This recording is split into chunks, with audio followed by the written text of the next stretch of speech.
Pirmas testas. Lapkričio 30 į osmosinį vandenį pamerkiu. Gruodžio 2 pirmą kartą pamatuoju. Osmosinis 10. Pirmą kartą. Baltas degtas yra 16. Gruodžio 2. Gruodžio 10 20. Baltas šamotinis. Gruodžio 2 32. Dabar gruodžio 10 34. Raudonas degtas. Gruodžio 2 66, gruodžio 10 114 ppm.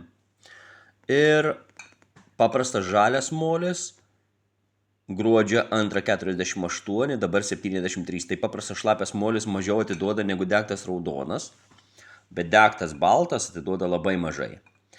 Nupyliau tą vandenį ir dabar vėl užpyliau po 250 ml švaraus osmosinio. Pasižiūrėsim, kas bus toliau.